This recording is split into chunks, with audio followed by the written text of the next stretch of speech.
Jimmy were in the basement having some fun. We'd taken some acid and we started getting really off. And we thought, okay, let's go up to King Tut's Wawa Hunt and get drunk. It was like, okay. So we leave the shop, close the gate, go up to King Tut's Wawa Hunt, and we're sitting there, we're really beginning to trip. And we look out the window and Nick's out there and he's jumping up and down, he's freaking out, he's going, oh fuck, you know, what's he doing? We thought it was pretty funny. So we go outside and say, what's going on? He's like, the shop's on fire, the shop's on fire. So, oh fuck. So we jump on the bikes, rip down the street, the whole fire department's there and they're putting a big grinder through the gate and they're hacking the place up.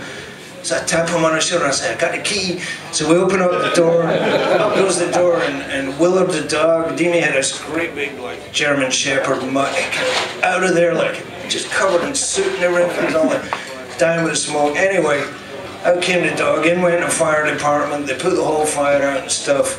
Basically what had happened is when we were leaving, we both threw our cigarette butts underneath Nick's bench. Nick had just restored a Norton, it was fucking mint. And he was supposed to take it out and ride it, and he said, no, you know what, I'm going to wait a week, it's my birthday next week, I'll take it out on my birthday. There was 4 big cans of kerosene under the bench, the cigarettes went in there, boom, the fucking place blew up, burned out the shop completely.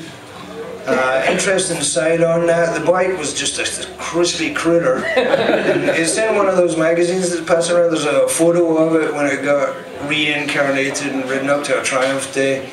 Anyway, the bike was hung downtown. There was a bar that opened down in Tribeca called Madame Rosa's. I don't know if anybody will remember that far back. It's a really cool bar, and we put the bike on the bar, and everybody that went there to party that night put $10 in a hat, and before you knew it, it was $3,000, and Nick fixed his bike up again. So that kind of ended well, but Nick had had enough of the shop, and he moved on his way, and that's, I guess, when Norton's kind of moved out slightly, because we were Triumph guys, and I still remember the disaster with the BSAs. Okay, so we're in the shop now, we're working away on bikes, and it was still a part-time gig because we were doing construction every day. I had a construction company. I was going all around the city. It was a bit more high-end by now. I was getting paid more dough, doing renovations, high-end stuff. And it was all good until I ran into the wrong guy on the wrong job. It pissed me off, and one day I decided, fuck it, I'm not doing construction anymore. I'm going to have to zip forward now. This is about 1988. I had left the first wife, or she left me rather, to be honest.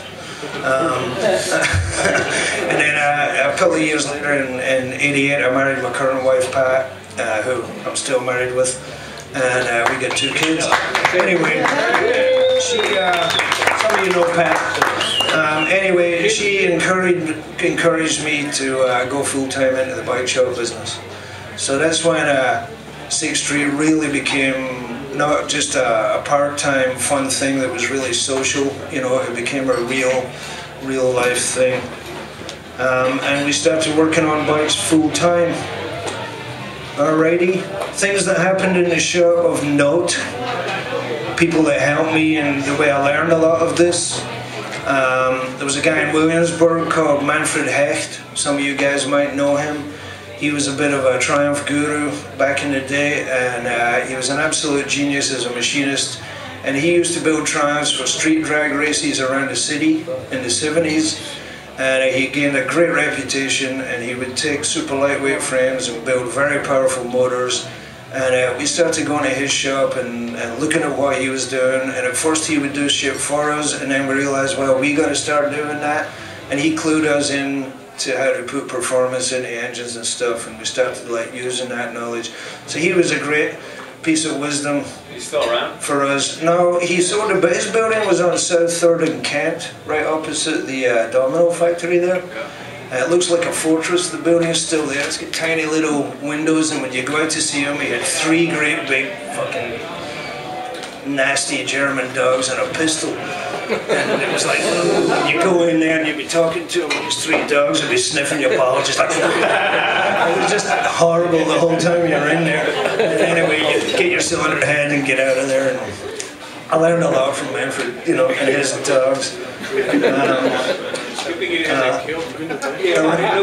No killing in Memphis. Okay. Sportstar Larry was this guy who lived in Williamsburg with his roommate Shy, and we got to know him just because of the bike scene and hanging out and everything. And we go over to his place, and he had this Indian motor on his bench in his apartment. It was a big old loft building right at the bridge. You could see out of his window right at the Williamsburg Bridge. And we got to hanging out with him, and of course we were all junkies, we were all doing dope, fucking just being horrible. And he was chopping the engine up and explaining us how to do all this stuff. Anyway, one night we were hanging out in the Continental, which was a bar on 3rd Avenue over there, which at the time was pretty rock and roll. They'd play bands every night and do this stuff. And Larry's roommate, Cy, had this 1600cc, 200-pound Harley Davidson, huge fucking thing with a carburetor out to here, and 8 hangers and a tiny little seat and stuff. And he was just all about his bike. And we're all drunk in the bar, and finally Demi said, "Shut up, let's go for a race." So they left the Continental and drag raced all the way down 10th Street. Long story short, Demi was passing them when they were going through between a double parked car, and he cut this guy's size throttle cable, which pitched these handlebars. They were 8 hangers. He's riding like this. Pitched these handlebars. He skidded along the ground right through Avenue A, right down beside the park. He lost all the skin on his hands. He was pissed off. He was fucking pissed off, but Demi won a race. We went back to the Continental, and Larry was sent over to sort this out. So Larry came and asked what was up, and we thought, oh, he's going to kill us. And he didn't, and he was like, oh, you guys were racing? Well, that's okay. If you're racing, anything goes. So, that was the end of his relationship with his roommate. He kicked him out, so Larry was now homeless. And of course he showed up at the shop with all his bike shit and everything. So he brought his Indian project down to the basement, and he built the bike in the basement.